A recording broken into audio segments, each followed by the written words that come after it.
Guys, இன்றைக்கி எங்கள் கோயிலோட பெரிய திருவிழா அப்படின்னா இருமுடி கட்டுற திருவிழா தான். நைட்டு ஃபுல்லாக இந்த லைட் செட்டிங்ஸ் போடுறது, பந்தல் போடுறது, இந்த மாதிரி வேலைகள் எல்லாமே நடந்துருச்சு. இந்த மின்மினி லைட்டெல்லாம் போட்டோன்னே எங்கள் கோயிலே பிரகாசமாக ஆயிடுச்சு. சும்மா கலர்ஃபுல்லாக இருந்துச்சு. பைபாஸில் இருக்கிறதுனால இந்த கோயில் அப்படியே ஃபுல்லாக லைட் செட்டிங்ஸ் போட்டு செம்மையாக இந்த வருஷம் ரொம்ப கிராண்டாகவே டெக்கரேஷன் பண்ணியிருந்தாங்க. அடுத்து உள்ளே வந்து பார்த்தா 18 படி வச்சு அதில் மாலெலாம் போட்டு ஐயப்பன் ஃபோட்டோ வச்சு செம்மையாக இந்த வால் ஸ்டிக்கர்ஸ் எல்லாமே முதற்கொண்டு செம்மையாக சூப்பராக என்ஜாய் பண்ணியிருந்தாங்க. ஒரு பக்கம் கோயிலில் டெக்கரேஷன் நடக்க, இன்னொரு பக்கம் பார்த்தா நம்ம அன்னதானத்துக்கு தேவையானது எல்லாமே இங்கே ரெடி ஆகிட்டு இருந்துச்சு.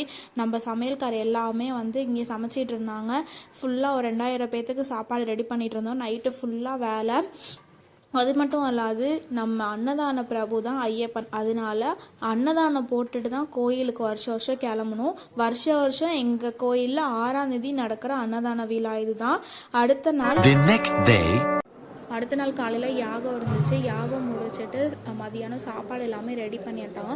ரெடி பண்ணி டேபிள் சேர் எல்லாமே சூப்பராக நம்ம ஃபுல்லாக அரேஞ்ச் பண்ணி வச்சுட்டோம். இப்போ சாமி கும்பிட போகிறோம். மக்களுக்காகவும் வெயிட்டிங்கு. இது வந்து 48ஆம் ஆண்டு அன்னதான விழா. அது மட்டும் இல்லாது நாங்கள் இளைஞர் அணி வேறு வச்சுருக்கோம். 44ஆம் ஆண்டு இளைஞர் அணி கூட்டம் வேறு.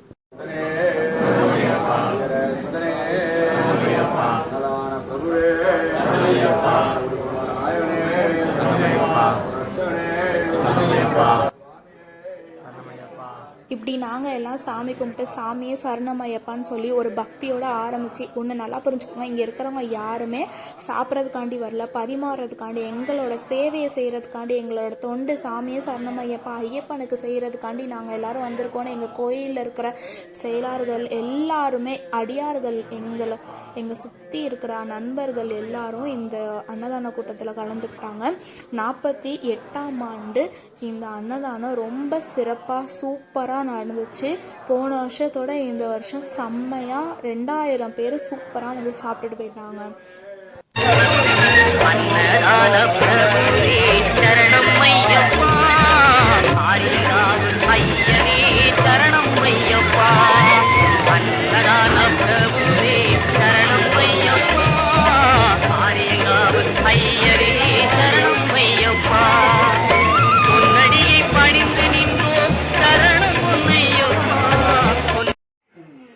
இப்போ என்ன அப்படின்னா ஐயப்பமாருக்கு நைட்டு டிஃபன் செய்கிறோம். அதுக்காண்டி இட்லி குண்டா வச்சுட்டோம். இட்லி சுட்டிட்டு இருக்கோம். மணி என்ன 2 மணியாக்க 4 மணி ஆகுது. அதாவது 7 மணி டிஃபன் கொடுக்கறதுக்கு நாங்கள் 4 மணிக்கே சாப்பாடு ஸ்டார்ட் பண்ணிட்டோம். வேற என்ன செய்கிறோம் சொல்லுங்க? இட்லி செய்கிறோம், சாம்பார், புதினா துவையல், தக்காளி துவையல், ஐயப்பனுக்கு பொங்கல், சக்கரை பொங்கல், அடியாருங்களுக்கு கொஞ்சம் புளிசாதம், வெண்பொங்கல் எல்லாம் ரெடி ஆகும். இந்த அம்மா வந்து சென்னையில் இருந்துச்சு. இந்த அம்மாவை இந்த ஃபங்க்ஷனுக்காண்டி சென்னையிலேருந்து கடத்தி இங்கே கூட்டிகிட்டு வந்திருக்கோம். வரவே மாட்டேன்னு சொன்ன இந்த அம்மா வந்து இல்லை வந்து எங்களுக்கு சாப்பாடு செஞ்சே ஆகணும்னு சொல்லிட்டு கூட்டிகிட்டு வந்திருக்கோம். நாங்கள் வந்து வேலன் வந்துட்டா வெள்ளைக்காரன்ற மாதிரி சாப்பாடு வந்துட்டா சும்மா விறுவிறுன்னு சுற்றிட்டே இருப்போம். அதனால் இந்த அம்மா பாருங்க, கால் முடியல, ஆனால் பெண் கோயில் நாட்டம் நின்றுக்கிட்டு இட்லி கப்புறத்துக்கு நின்றுட்டு இருக்காங்க. இவங்களுக்கு ஹெல்ப் பண்ணுறதுக்கு இவங்க அடியாருங்க எல்லாம் வந்திருக்காங்களாம். ஓகே, எப்படி இருந்துச்சு அன்னதானம்? அருமையா இருந்ததுமா. வரிமாற அவ்வளோ ஆசையா இருந்தது, அவ்வளோ ருச்சியா இருந்தது. பக்தர்லாம் அவ்வளோ அருமையா சாப்பிட்டாங்கம்மா. எப்படி எங்க கோயில் அன்னதானம் சிறப்பா நடந்துச்சா? ரொம்ப ரொம்ப சிறப்பா இருந்ததுமா. ஓகே, நீங்க சொல்லுங்கம்மா. ஆமி சரணம். 4 வருஷமா அழைப்பாங்க இந்த அன்னதானத்துக்கு. என்னால் இந்த வருஷம் தான் என்னால் கலந்து முடிஞ்சிச்சு. அருமையாக இருந்தது, சிறப்பாக இருந்தது. தெரியாதவங்க நல்லா சாப்பிட்டாங்க, நாங்களும் நல்லா சாப்பிட்டோம், நல்லா பரிமாறணும். ஓகே, அருமையான இருந்துமா ஐயப்பா அன்னதானம். சாப்பாடு எப்படி இருந்துச்சு? அருமையாக இருந்துமா. சூப்பர். என்னம்மா பண்ற நீனு?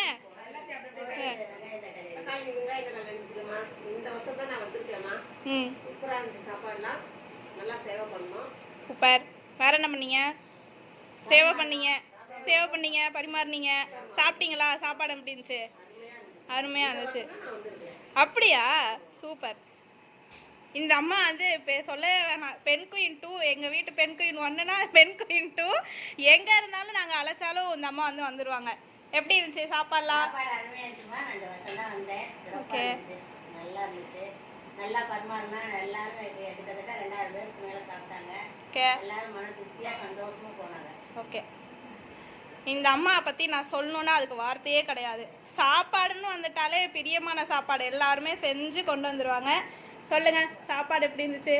சாப்பாடு சிவாய நம்ம திருச்சிற்றம்பலம் சாமியே சரணமையப்பா. சூப்பராக இருந்துச்சு சாப்பாடு. அன்னதானம் சூப்பராக இருந்துச்சு. ஓகே, எப்படி சந்தோஷமா உங்கள் அடியாருங்கெல்லாம் கூட வந்ததுக்கு? நாங்கள் 2 பேர் மட்டும் தான் சமைக்கணும்னு இருந்தோம், எதிர்பார்க்கவே இல்லை. நாங்கள் எல்லாருமே வந்தது சாமியாக பார்த்து எங்களுக்கு அடியாருங்க எல்லாத்தையும் அமுச்சு விட்டுட்டாங்க. நான் வந்து பிள்ளைய வச்சு கஷ்டப்படுறேன், தியாகேஸ்வர உடம்பு சரியில்லை, எப்படி சமாளிக்க போகிறோம் அப்படின்னு யோசிச்சுட்டே இருந்தோம் காலையிலேருந்து. திடீர்னு ஒரு 4-5 பேர் திருப்புன்னு வந்து எல்லா வேலையும் டக்கு டக்குன்னு முடிச்சுட்டாங்க. பார்ப்போம் இனிமேல் அடுத்தடுத்த நிகழ்ச்சி எப்படி இருக்கு. எல்லா சாப்பாடும் ரெடி ஆகி விட்டது.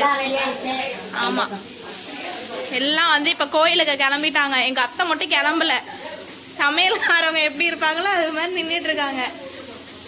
என்ன இது சட்னியா? புதினா துவையலா? ஓகே.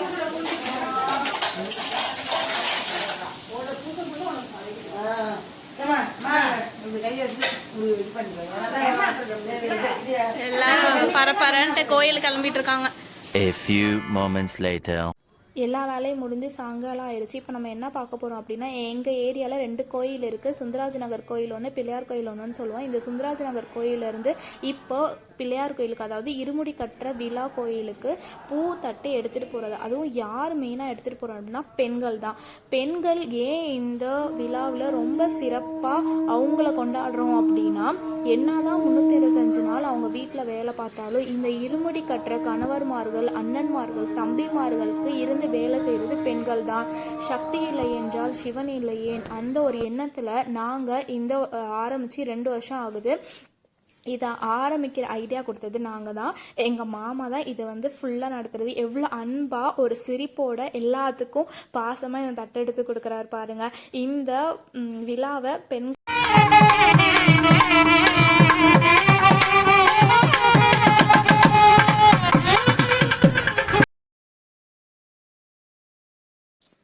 இப்படி நாதஸ்வரம் வாசித்து எல்லாரும் சூப்பராக அந்த பைபாஸில் எடுத்துகிட்டு வந்தாங்க. பைபாஸில் எடுத்துகிட்டு வரதை நமக்கு இன்னும் சிரமம் தானே.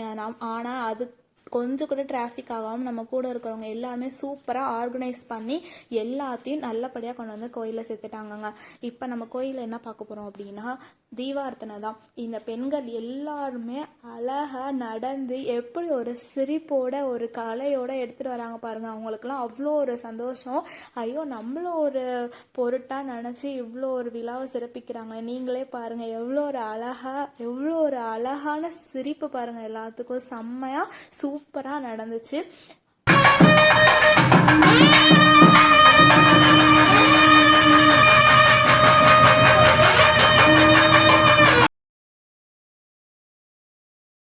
ஒரு பக்கம் பிள்ளையாருக்கு தீபார்த்தனைலாம் முடிஞ்சு பெண்கள் எல்லாருமே எல்லா சாமியும் தொட்டு வணங்கிட்டு கடைசியாக ஐயப்பன்ட்ட வந்து அந்த பூ தட்டை வந்து ஐயப்பன்ட்ட ஆசீர்வாதம் வாங்கிட்டு அங்கே இருக்கிற அர்ச்சனை பூவெல்லாம் அந்த தட்டில் போட்டு இந்த விழாவோட சிறப்பாக ஞாபகார்த்தமாக அந்த தட்டை நாங்கள் அவங்கள்ட்டே கொடுத்துருவோம்.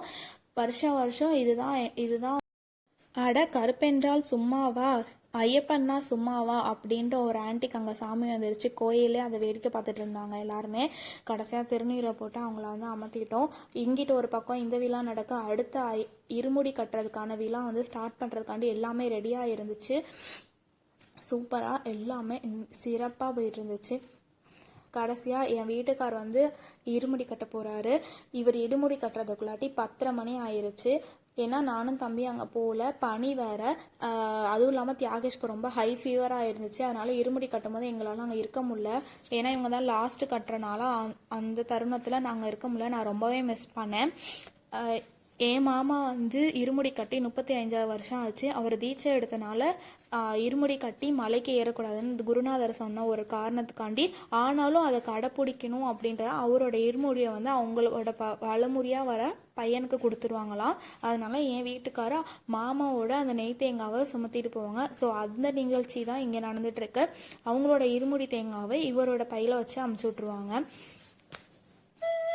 40 நாள் தவம் இப்பதான் பலிக்க போகுது. 18 படியை தாண்டியவருக்கு ஒரு பரிசு கிடைக்க போகுது. அது என்ன பரிசா இருக்கும்?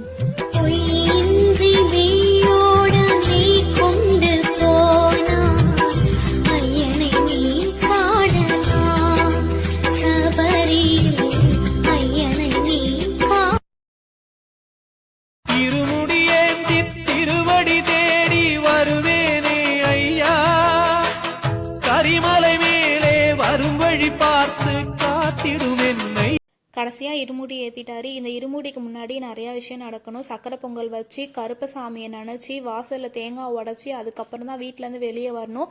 வெளியே வந்து இந்த இருமுடி கட்டுறதுக்கு நிறைய விஷயம் இருக்குது. அதெல்லாம் என்னால் ஃபுல்லாக வீடியோ போட முடியல. இன்னும் நிறையா விஷயங்கள் இருக்குது. நான் உங்களுக்கு எல்லாமே நான் சொல்கிறேன். இந்த இருமுடியை எடுத்துகிட்டு வந்து அவங்க ஒரு பையில் வச்சுருவாங்க. எல்லாரோட இருமுடி வரிசையாக அவங்க வச்சுருவாங்க. அடுத்த நாள் ஒரு 8ஆம் தேதி காலையில் சபரிமலைக்கு போயிட்டாங்க. கிட்டத்தட்ட 8 மணி நேரம் நின்று லைனில் பார்த்துருக்காங்களா. இந்த வாட்டி சரியான கூட்டம். பாவம் ரொம்ப கஷ்டப்பட்டார். இந்த வாட்டி இப்படி இருக்குன்னு அவர் நினச்சி கூட பார்க்கல. 3 நாள் கழித்து ஐயப்பன் வீட்டுக்கு வந்துட்டார். தேங்காய் உடைச்சி கருப்பசாமிக்கு நன்றி சொல்லிட்டு வீட்டுக்குள்ளே அழைச்சிட்டு வந்துட்டோம். வந்த உடனே நாங்கள் வந்து சக்கரை பொங்கல்லாம் வச்சு எல்லாமே ரெடி பண்ணி வச்சுருந்தோம். ஏன்னா ஐயப்பனை மலை ஏற்றணும் இல்லையா, நம்மளோட முதல் கடமை அதுதான். அதனால ஐயப்பனை மலை ஏற்றுறதுக்காண்டி எல்லாருமே ஒரு ஆவலோட காத்திட்டு இருந்தோம். ஐயப்பனை மலை ஏற்றுறதுக்கு சக்கரை பொங்கல் வச்சு அதே மாதிரி எப்படி நம்ம மாலை போட்டோமோ அதே மாதிரி ஐயப்பனை மலை ஏற்றணும். அது ரொம்ப சிறப்பானது.